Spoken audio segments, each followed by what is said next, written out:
Hi friends, మీరు ఈ 2025 నుంచైనా మీ జీవితంలో ఒక గొప్ప స్థాయికి ఎదగాలని అనుకుంటున్నారా? అయితే ఈ కథ మీకోసమే. ఒకరోజు ఒక అబ్బాయి వాళ్ళ నాన్న దగ్గరికి వచ్చి ఇలా అడుగుతాడు, మన జీవితం విలువ ఏంటి నాన్న అని అడగగానే అప్పుడు వాళ్ళ నాన్న ఆ అబ్బాయితో ఇలా అంటాడు, నీకు నిజంగా నీ జీవితం విలువ ఏంటో తెలుసుకోవాలని ఉందా? అయితే ఇప్పుడు నేను నీకు ఒక పని చెప్తాను, ఆ పని నువ్వు ఖచ్చితంగా చేయాలి అని వాళ్ళ నాన్న ఆ అబ్బాయితో చెప్తాడు. అలాగే అని అంటాడు. అప్పుడు వాళ్ళ నాన్న ఒక రాయిని తీసుకొచ్చి ఆ అబ్బాయికి ఇస్తాడు.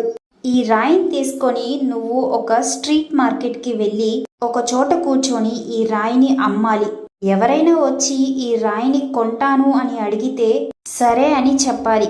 కానీ ఈ రాయిని ఎంత కమ్ముతావు అని అడిగితే మాత్రం నువ్వు నోటితో సమాధానం చెప్పకుండా కేవలం నీ చేతిని చూపిస్తూ, అంటే నీ 2 వేళ్ళని చూపిస్తూ, గుర్తుపెట్టుకో, కేవలం నీ 2 వేళ్ళని మాత్రమే చూపించాలి. వాళ్ళు ఇంత డబ్బులు ఇస్తాను అని నీతో చెప్పిన తర్వాత ఈ రాయిని నువ్వు వాళ్ళకి అమ్మకూడదు.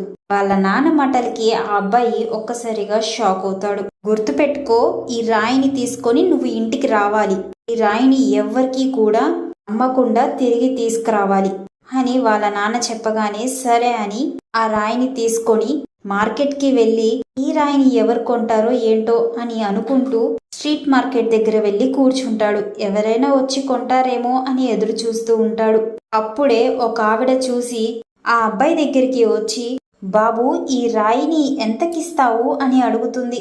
అప్పుడు ఆ అబ్బాయి వాళ్ళ నాన్న చెప్పినట్లు ఏం మాట్లాడకుండా కేవలం తన చేతితో 2 వేళ్ళని మాత్రమే చూపిస్తాడు. అప్పుడు ఆవిడ, సరే, ఈ రాయికి నేను 200 రూపీస్ ఇస్తాను అని చెప్తుంది. అప్పుడు ఆ అబ్బాయి ఆ రాయిని అమ్మకుండా వాళ్ళ నాన్న చెప్పినట్లు ఇంటికి తిరిగి వస్తాడు. అక్కడ జరిగిందంతా వాళ్ళ నాన్నతో చెప్తాడు. ఇక వాళ్ళ నాన్న, సరే అయితే ఇప్పుడు నువ్వు రెండో పని చేయాలి. మొదటిగా స్ట్రీట్ మార్కెట్ దగ్గరికి వెళ్ళావు కదా, ఇప్పుడు రెండోసారి మ్యూజియం దగ్గరికి వెళ్ళాలి అని చెప్తాడు. చెప్పింది గుర్తుపెట్టుకో, మ్యూజియం దగ్గర ఎవరైనా సరే ఈ రాయిని ఎంత కమ్ముతావు అని అడిగితే కేవలం నీ 2 వేళ్ళని మాత్రమే చూపించాలి అని చెప్తాడు. సరే అని ఆ అబ్బాయి వాళ్ళ నాన్న చెప్పినట్టు మ్యూజియం దగ్గరికి వెళ్తాడు. మ్యూజియం దగ్గర ఒక అతను ఆ అబ్బాయిని చూసి, ఈ రాయిని ఎంత కమ్ముతావు బాబు అని అడుగుతాడు. నేను ఈ రాయిని కొనుక్కుంటాను అని అంటాడు.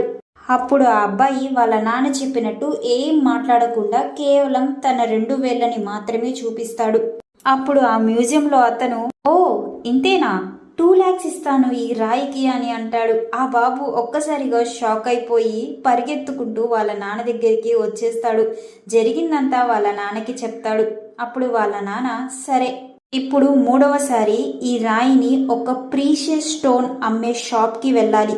సేమ్ గుర్తుపెట్టుకో, ముందులాగానే ఈ రాయిని ఎవరైనా వచ్చి కొంటానంటే కేవలం నీ 2 వేళ్ళని మాత్రమే చూపించాలి అని అంటాడు. నువ్వు నోటితో ఏమీ మాట్లాడకూడదు అని అంటాడు. సరే అని ఆ అబ్బాయి ప్రీషియస్ స్టోన్ షాప్కి వెళ్తాడు. రాళ్ళు అమ్మే షాప్కి వెళ్ళి అక్కడ ఈ రాయిని అమ్ముతానని చెప్తాడు ఆ బాబు. అప్పుడు ఆ షాప్ ఓనర్ ఆ రాయిని చూసి, వావ్, ఈ రాయి ఎక్కడిది బాబు అని అడుగుతాడు. ఈ రాయి చాలా అరుదుగా దొరుకుతుంది. నేను చాలా రోజులుగా ఈ రాయి కోసం ఎదురు చూస్తున్నాను. ఈ రాయిని నాకు అమ్ముతావా అని అడుగుతాడు. అప్పుడు ఆ బాబు ఏం మాట్లాడకుండా కేవలం 2 వేళ్ళని మాత్రమే చూపిస్తాడు. అప్పుడు ఆ షాప్ అతను, ఈ రాయి 20 లక్షలు ఇస్తాను అని అంటాడు. ఆ అబ్బాయి ఆ మాటలకి ఒక్కసారిగా షాక్ అవుతాడు. ఈ రాయిని ఎవరు కొంటారా అని అనుకున్నాను. ఈ రాయి విలువ 20 లక్షలా అని పరిగెత్తుకుంటూ వాళ్ళ నాన్న దగ్గరికి వచ్చేస్తాడు. వాళ్ళ నాన్నతో జరిగిందంతా చెప్తాడు. ఆ షాప్ అతను ఈ రాయికి 20 లక్షలు ఇస్తానన్నాడు నాన్న అని చెప్పగానే వాళ్ళ నాన్న ఒక్కసారిగా నవ్వుతూ, ఇప్పుడు నీకు అర్థమైందా జీవితం విలువ అంటే ఏంటో? నువ్వు ఇందాక నన్ను అడిగినట్లు జీవితం విలువ అంటే ఏంటి నాన్న, జీవితం విలువ ఎంతో ఉంటుంది అని అడిగావు కదా, ఒక్కసారి ఆలోచించు. ఆ రాయి లాగానే మన జీవితం కూడా. మొదట నువ్వు వెళ్ళిన చోట ఆ రాయి విలువ కేవలం 200 రూపాయలు మాత్రమే. రెండవసారి 2 లక్షల రూపాయలు. మూడవసారి 20 లక్షల రూపాయలు ఆ రాయి విలువ. మన జీవితం మనం మొదటి ఉన్న స్థానంలోనే ఉంటే మనకి విలువ కూడా అంత తక్కువగానే ఇస్తారు. మనం ఒక్కొక్క మెట్టు ఎదుగుతూ ఉంటే మనకి ప్రతి ఒక్కరూ విలువ ఇస్తారు. మనకి ప్రతి ఒక్కరూ విలువ ఇచ్చే గొప్ప స్థాయికి మనం ఎదగాలి. మన విలువని మనం పెంచుకోవాలి. అది మన చేతుల్లోనే ఉంటుంది. మన జీవితం మన చేతుల్లో ఉంటుంది. కాబట్టి గుర్తుపెట్టుకోండి ఫ్రెండ్స్, మీ జీవితం మీ చేతుల్లోనే ఉంటుంది. మీరు ఒక గొప్ప స్థాయికి ఎదగాలంటే మొదట్లో ఎవ్వరు విలువ ఇవ్వరు. మనం ఒక్కొక్క మెట్టు ఎదుగుతూ ఒక గొప్ప స్థాయికి ఎదిగితే ప్రతి ఒక్కరూ మనకి విలువ ఇస్తారు. అలా విలువ ఇచ్చేలా మనమే ఒక మంచి స్థాయికి ఎదగాలి. లైఫ్లో మీరు అనుకున్న లక్ష్యాలను మీరు చేరుకుంటే ప్రతి ఒక్కరూ మీకు విలువ ఇస్తారు ఫ్రెండ్స్. ఇప్పటి నుంచైనా సరే మీరు మొదలు పెట్టండి. మీకంటూ మీరు ఒక గోల్ సెట్ చేసుకోండి. దానికోసం మీరు కష్టపడండి. మీరు ఖచ్చితంగా విజయం సాధిస్తారు. వీడియో నచ్చితే లైక్ చేయండి, షేర్ చేయండి ఫ్రెండ్స్. ఇలాంటి వీడియోస్ కోసం మన ఛానల్ని తప్పకుండా సబ్స్క్రైబ్ చేసుకొని పక్కనే ఉన్న బెల్ ఐకాన్ని యాక్టివేట్ చేసుకోవడం వల్ల నేను మీకు ప్రతిరోజు మోటివేషనల్ స్టోరీస్ అనేది నేను మీతో షేర్ చేసుకుంటూ ఉంటాను. మీరు మిస్ అవ్వకుండా ఈ వీడియోస్ అన్ని చూడగలరు. Thanks for watching. మరొక వీడియోతో మళ్ళీ కలుస్తాను.